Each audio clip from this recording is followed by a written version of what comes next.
ফজলুর রহমানের বিরুদ্ধে অভিযোগ প্রমাণিত হলে কী সাজা হতে পারে? আমি এই আদালত মানি না, এই আদালতের রায় মানি না। আমি এ কথা প্রতিদিনই বলি। এখানে শেখ হাসিনার বিচার হতে পারে না। পুনর্গঠিত আন্তর্জাতিক অপরাধ ট্রাইব্যুনালের বিচার নিয়ে এমন মন্তব্য করেছেন বিএনপি চেয়ারপারসনের উপদেষ্টা ফজলুর রহমান। একই সঙ্গে প্রসিকিউশনকেও কটূক্তি করেছেন। সম্প্রতি বেসরকারি টেলিভিশনের একটি টকশোতে সুপ্রিম কোর্টের জ্যেষ্ঠ ও আইনজীবীর এ ধরনের ইঙ্গিতকে আদালত অবমাননা হিসাবে দেখছেন প্রসিকিউশন। আর এই অভিযোগ প্রমাণিত হলে সাজার মুখোমুখি হতে পারেন এই নেতা। আদালতের নিরপেক্ষতায় হস্তক্ষেপকারী অভ্যন্তরীণ বন্দোবস্ত রয়েছে বলে দাবি ও প্রসিকিউশন প্রসঙ্গে অবমাননাকর মন্তব্য। এ তিনটি কারণে ফজলুর রহমানের বিরুদ্ধে অভিযোগ তোলে প্রসিকিউশন। বুধবার দুপুর 12টার পর ট্রাইব্যুনাল 1-এর সদস্য অবসরপ্রাপ্ত জেলা ও দায়রা জজ মোহাম্মদ মহিতুল হক এনাম চৌধুরীর একক বেঞ্চে এ বিষয়ে শুনানি হয়। প্রসিকিউশনের পক্ষে শুনানি করেন প্রসিকিউটর গাজী এম.এইচ. তামিম ও প্রসিকিউটর মিজানুল ইসলাম। গেল 23 নভেম্বর বেসরকারি টেলিভিশন চ্যানেল 24-এর রাজনীতির তর্ক বিতর্ক টকশোতে অতিথি হয়ে যান ফজলুর রহমান। টকশোর এক পর্যায়ে শেখ হাসিনার রায় প্রসঙ্গ আসতেই এসব কথা বলেন তিনি।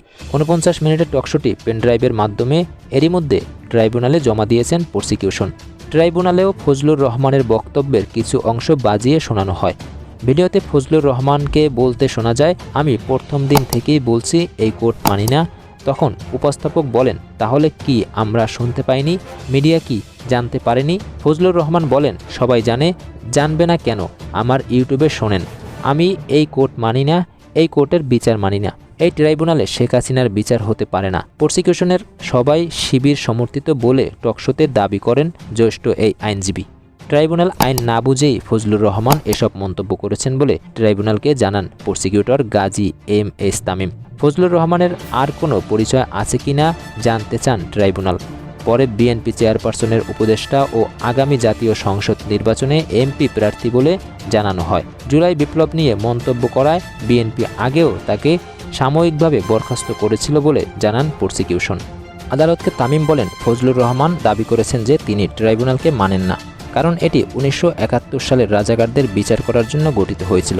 এ সময় ট্রাইব্যুনাল বলেন, ট্রাইব্যুনাল আইন প্রণীত হয়েছিল 1973 সালে। এই আইনের অধীনে 1973 সালের আগে ও পরে সংগঠিত মানবতা বিরোধী অপরাধের বিচার করা যায়। আর প্রসিকিউশন ট্রাইব্যুনালের অবিচ্ছেদ্য অংশ।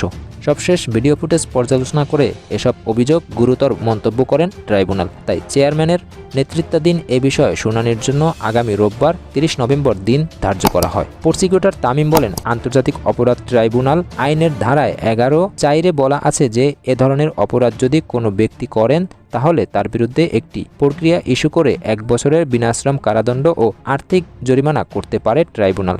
রুলসের 45-এ বলে দেওয়া আছে যে এসব কিছু প্রক্রিয়া শুরুর আগে অভিযুক্তকে নোটিশ করে ডেকে এনে বক্তব্য শুনতে হবে। প্রক্রিয়া শুরু হলে অবশ্যই ট্রাইব্যুনালে এসে বক্তব্য দেবেন তিনি, অর্থাৎ এই আইনে তার বক্তব্য শুনতেই হবে।